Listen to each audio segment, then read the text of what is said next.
So let's take a look at finding the extremas of functions, or in other words, finding the absolute max and min values in certain intervals. So question 1 asks to find the minimum and maximum of each function on their given intervals. And so we have the function y equals 2x squared plus 4x plus 5 on the interval from -2 to 2. So in order to find the minimum and maximum, we need to be able to set up a table. And this table is pretty simple. So we only need 3 columns. We need a left endpoint column, we need a critical point column, or a critical value, and then we need a right endpoint column.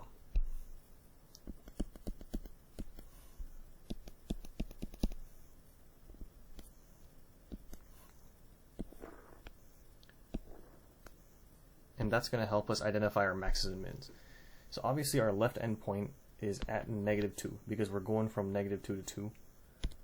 So remember that this is just for the x values. We're just going from the x value of -2 to 2. So for the left endpoint, the x value is going to be -2, comma something, and for the right endpoint, the x value is going to be 2, comma something. And for the critical point, in order to find the critical point, we need to be able to set the derivative equal to 0. So we first find what y prime equals. So if y equals 2x squared plus 4x plus 5, y prime is going to be equal to 4x to the first, or 4x plus 4. So now what we can do is set that equal to 0. So now we say 0 equals 4x plus 4. I'm going to switch it around, so 4x is going to be equal to -4, which means x is going to be equal to -4 over 4, or -1. So our x coordinate of the critical point is -1. Now in order to find the y coordinate, all we have to do is plug all 3 of these values into the original equation, and we can find what the y value is. So if I were to start out by plugging in the left endpoint of -2, I would get 2 times -2 squared. So -2 squared is 4, plus 4 times -2 plus 5. 2 times 4 is 8. 4 times -2 is -8 plus 5. 8 minus 8 is 0 plus 5 is going to be 5. So that will be our left endpoint y value. So now let's repeat the process for the critical point and the right endpoint. So if I were to plug in -1, -1 squared is 1. We get 2 times 1. -1 times 4 is -4, and we have plus 5.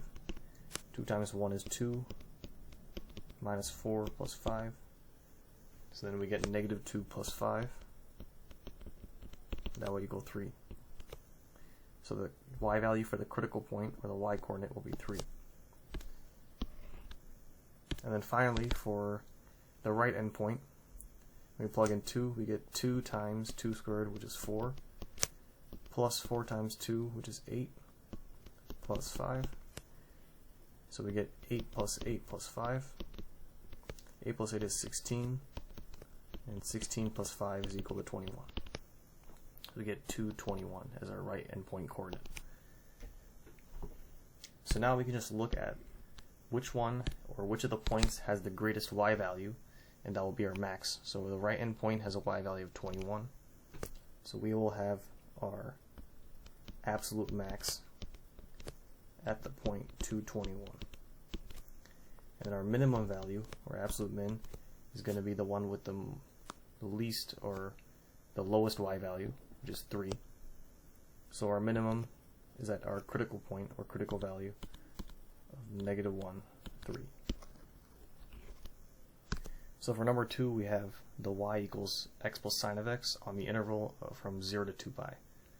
So once again, I'm going to set up the table where we have the left endpoints, or the left endpoint, the critical value of the critical point, and then the right endpoint.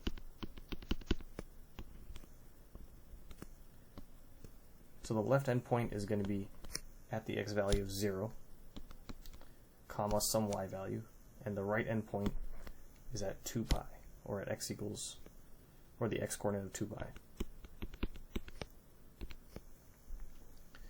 And in order to find the critical point, obviously we have to find the derivative and set it equal to 0. So if I were to find the derivative of y equals x plus sine of x, y prime is going to equal 1 plus the derivative of sine, which is cosine x. Now we can set it equal to 0.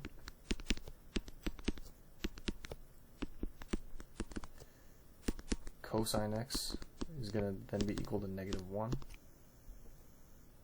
And just think about cosine of what degree will give you negative 1. And if you think about cosine of pi is equal to negative 1. So x is going to be equal to pi. So for the critical point, I can put pi there.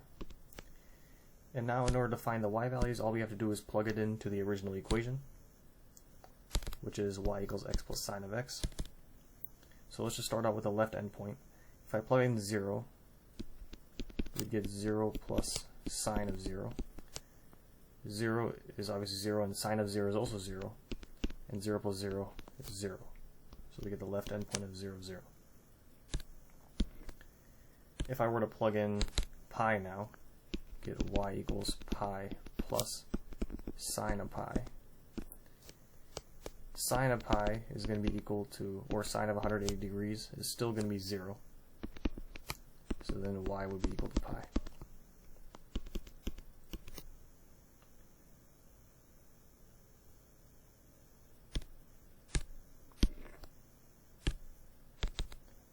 And then when I plug in 2 pi, we get 2 pi plus sine of 2 pi. Sine of 2 pi, or sine of 360 degrees, a complete circle around the unit circle, is going to be still 0. And 2 pi plus 0 is still 2 pi. So we get the coordinates for the right endpoint of 2 pi, 2 pi. So now we just have to look at the y values of each coordinate. 2 pi, the right endpoint of 2 pi has the greatest y value. So our absolute max is going to be at the coordinates 2 pi, 2 pi. And then for our minimum value, our minimum is at 0. So the coordinates for that will be 0, 0.